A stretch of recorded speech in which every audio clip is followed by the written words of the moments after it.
नमस्कार फ्रेंड्स, आपके अपने यूट्यूब चैनल द सरकारी स्कॉलर में आप सभी का स्वागत है। एनवीएस लैब अटेंडेंट जेएसए 2024 का एग्ज़ाम जल्द ही होने वाला है। आई होप आप अपनी तैयारी अच्छे से कर रहे होंगे। इसी से रिलेटेड कुछ फ्रेंड्स का मेरे पास क्वायरीज़ आ रही थी कि हम सब्जेक्ट स्पेसिफिक तैयारी कैसे करें। तो इस वीडियो में आज हम डिस्कस करेंगे कि आपको सब्जेक्ट स्पेसिफिक कहाँ से पढ़ना है और कहाँ से क्वेश्चंस आते हैं कि कौन से इंपॉर्टेंट टॉपिक्स है। तो आप उन सभी को नोट डाउन कर सकते हैं या इन सब का स्क्रीनशॉट लेके सेव कर लीजिए। ये सभी topics exam point of view से बहुत ज़्यादा इंपॉर्टेंट है। ये टॉपिक्स 3 पार्ट्स फिज़िक्स, केमिस्ट्री और बायोलॉजी में डिवाइडेड है और आपके 80% सब्जेक्ट स्पेसिफिक पोर्शन को कवर करते हैं। एक और बात, सब्जेक्ट स्पेसिफिक के लिए आपको बहुत ज़्यादा डिटेल में नहीं जाना है, आपको बहुत ज़्यादा डीप में नहीं पढ़ना है, ना ही आपको किसी सब्जेक्ट या टॉपिक में ज़्यादा अपना टाइम लगाना है, क्योंकि आपके दूसरे सब्जेक्ट्स भी उतने इंपॉर्टेंट हैं जितने कि ये। आप उन्हें इग्नोर करने की गलती बिल्कुल नहीं कर सकते, ना ही आप किसी एक सब्जेक्ट या किसी एक टॉपिक पे अपना ज़्यादा टाइम वेस्ट कर सकते हैं, क्योंकि आपके बाकी सब्जेक्ट भी उतना ही वेटेज रखते हैं जितना आपका सब्जेक्ट स्पेसिफिक पोर्शन रखता है। तो आइए अब टाइम ना वेस्ट करते हुए चलते हैं अपने पहले सब्जेक्ट की तरफ। हमारा जो पहला टॉपिक है वो है केमिस्ट्री। केमिस्ट्री का जो पहला सब टॉपिक है वो है सब्सटेंस एंड इट्स नेचर। इसमें आपको पढ़ना है एलिमेंट्स, कंपाउंड्स, मिक्सचर्स। इनकी आपको डेफिनेशन पता होना चाहिए। आपको पता होना चाहिए कि एलिमेंट्स क्या होते हैं, कंपाउंड्स क्या होते हैं, मिक्सचर्स क्या होते हैं, और इनके एग्जांपल्स आपको पता होना चाहिए। उसके बाद जो हमारा नेक्स्ट टॉपिक है वो है एसिड, बेसिस एंड सोल्ट्स। आपको एसिड्स, बेसिस एंड सोल्ट्स ये आपने चैप्टर पढ़ा होगा, हमारा एनसीईआरटी में है। तो इसके आपको एसिड्स के यूजेस पता होना चाहिए, फॉर्मूला ऑफ साल्ट पता होना चाहिए आपको, सॉल्ट्स के फॉर्मूले क्या होते हैं। कई बार हमारे प्रीवियस ईयर एग्जाम्स में बहुत ज़्यादा पूछा जाता है, एसएससी में भी, और जो वेरियस एग्ज़ाम्स होते हैं उनमें काफ़ी यही से क्वेश्चन आता है। इस इससे जो क्वेश्चंस बनते हैं वो कुछ इस तरह से होते हैं कि आपसे मेन एसिड्स के यूज़ पूछ लेते हैं, जैसे citric acid, lactic acid, butyric acid, tartaric acid, oxalic acid. तो इन सभी का आपको पता होना चाहिए कि इनके यूजेस क्या होते हैं। उसके बाद आता है फॉर्मूलाज ऑफ साल्ट, जो आपके मेजर सोल्ट्स है, मेन जो सोल्ट्स है उन सभी के आपके फॉर्मूला पता होना चाहिए। कई बार डायरेक्ट प्रीवियस ईयर में डायरेक्ट क्वेश्चन आ चुके हैं इस तरह से। इसके बाद जो हमारा मेजर टॉपिक है वो है एटॉमिक स्ट्रक्चर। तो एटॉमिक स्ट्रक्चर में आपको सबसे पहले पढ़ना है मोल कॉन्सेप्ट। आपको मोल कॉन्सेप्ट पता होना चाहिए, आपको एवोगाद्रो नंबर्स पता होने चाहिए क्या होता है, ठीक। इसके बाद आपको कॉन्स्टिट्यूएंट ऑफ एटम्स पता होने चाहिए, यानी कि एटम्स किन किन चीज़ों से मिलकर बनता है, जैसे कि प्रोटॉन, न्यूट्रॉन, इलेक्ट्रॉन। इनके आपको डिस्कवरर भी आपको पता होने चाहिए, प्रोटॉन्स के कौन थे, इलेक्ट्रॉन के कौन थे। कई बार डायरेक्ट क्वेश्चंस आ जाते हैं। उसके बाद आपको एटॉमिक नंबर पता होना चाहिए एलिमेंट्स का। आप जनरली 30 तक आप याद कर लीजिए, वो इनफ है। उसके बाद एटॉमिक मास आपको निकालना आना चाहिए। कई बार डायरेक्ट क्वेश्चंस आ चुके हैं प्रीवियस ईयर में कि एटॉमिक आपको नंबर ऑफ प्रोटॉन दे देते हैं, आपको नंबर ऑफ न्यूट्रॉन दे देते हैं, और आप बताते कि आप बताइए कि एटॉमिक मास क्या है। तो डायरेक्ट बहुत ही सिंपल क्वेश्चंस पूछ लेते हैं कई बार तो। फिर आता है मोलिकुलर मास, ठीक है, मोलिकुलर मास आपको निकालना आना चाहिए। उसके बाद है मास नंबर, आपको पता होना चाहिए। आइसोटोप्स, आइसोबार्स, ये तो है ही इंपॉर्टेंट टॉपिक्स, ये जनरली हर एग्जाम्स में कई बार पूछ लेते हैं। फिर फ्रीक्वेंसी और वेवलेंथ। इसके बाद जो हमारा मेजर टॉपिक है वो है पीरियोडिक टेबल।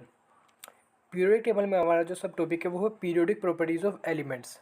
आपको पीरियोडिक टेबल पूरी नहीं पढ़नी है, आपको सिर्फ आपको मेन चीज़ें पीरियोडिक टेबल में पता होनी चाहिए, आपको ऊपर ऊपर से देख लेना है। सबसे पहले पीरियोडिक प्रॉपर्टीज़ ऑफ एलिमेंट्स में आपको पता होना चाहिए atomic radii left to right जाने में डिक्रीज़ होता है, टॉप टू बॉटम आने में एटॉमिक रेडियाई इंक्रीज़ होता है। उसके बाद आयनिक रेडियाई आपको पता होना चाहिए उसकी सीरीज़ की। एनायनिक रेडियाई सबसे बड़ा होता है, फिर एटॉमिक रेडियाई, फिर उससे छोटा कैटायनिक रेडियाई।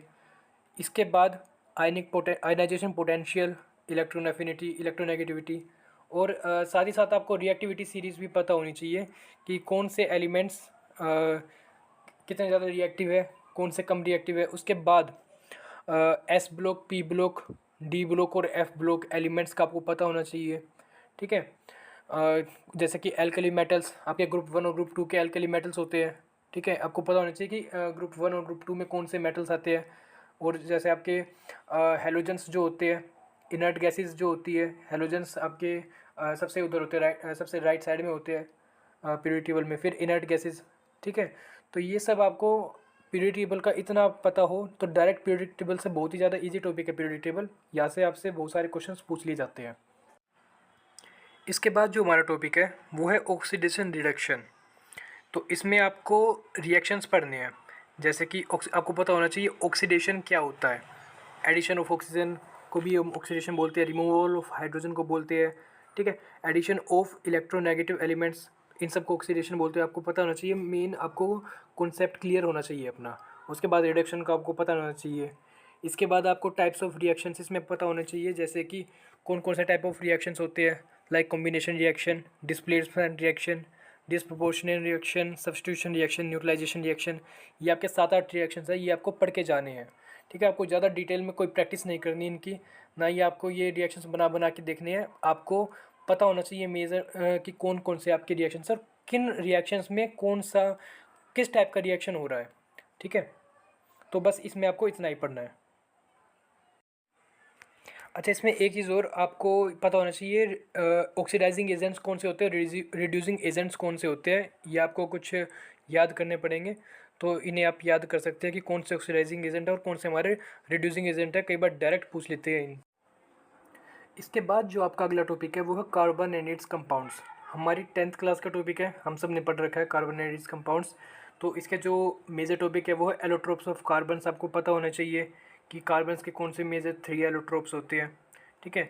इसके बाद आपको हाइड्रोकार्बन्स पता होने चाहिए, ठीक है। हाइड्रोकार्बन से भी कई बार क्वेश्चन पूछ लेते हैं, इनमें से फ्यूल से ज़्यादातर क्वेश्चन पूछ लिया जाता है, ठीक है। और फिर आपको सैचुरेटेड हाइड्रोकार्बन, अनसैचुरेटेड हाइड्रोकार्बन्स का पता होना चाहिए। आपको पता होना चाहिए कि जैसे कि जिनमें सिंगल बॉन्ड होते हैं वो आपके सैचुरेटेड होते हैं, बाद में उसके अलावा जो डबल बॉन्ड और ट्रिपल बॉन्ड वाले होते हैं वो अनसैचुरेटेड हाइड्रोकार्बन्स होते हैं। तो ये आपको पता होना चाहिए, ठीक है। इसके अलावा आपको कार्बन कंपाउंड्स का नोमेनक्लेचर आना चाहिए, ठीक है। नोमेनक्लेचर से भी कई बार डायरेक्टली क्वेश्चंस आ चुके हैं, ठीक। तो ये आपको और साथ ही साथ इसमें यूज़ भी पता होने चाहिए आपको।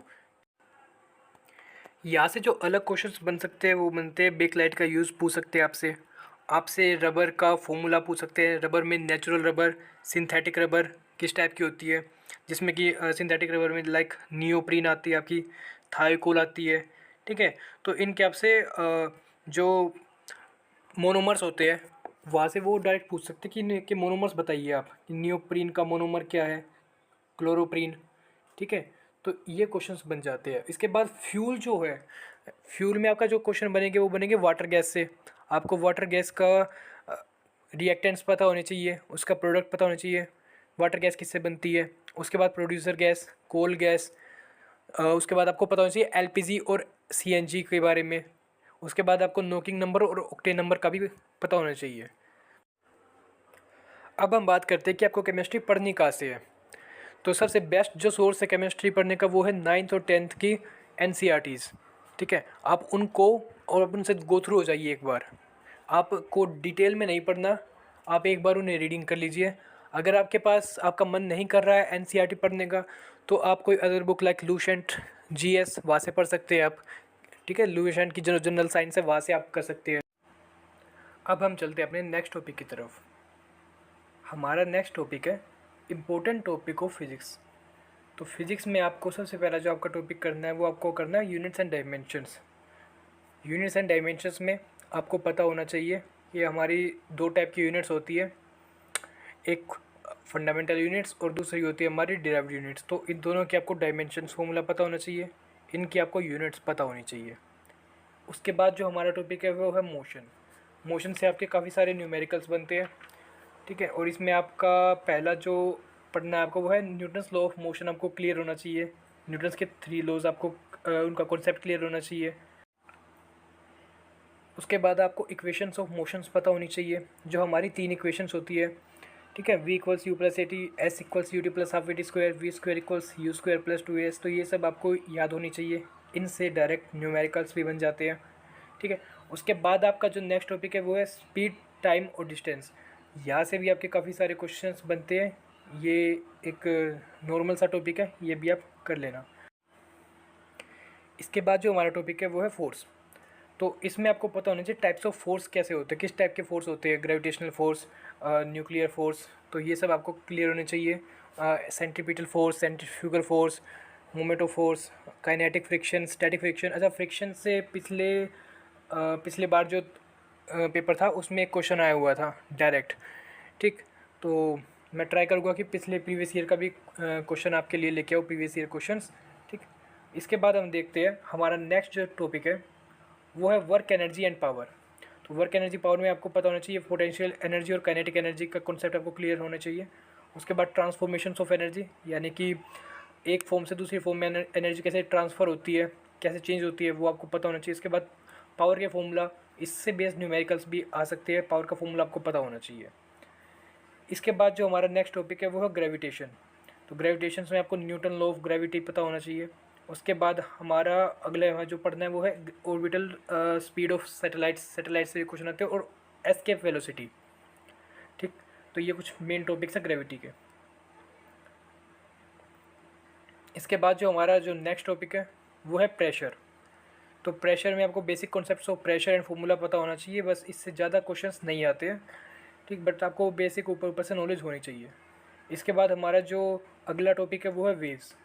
वेव्स में आपको पता होना चाहिए sound waves, types of waves, किस तरह की वेव्स होती है, लॉन्गिट्यूडनल। ठीक, तो और एप्लीकेशंस ऑफ वेव्स से ज़्यादा क्वेश्चंस बनते हैं मेन।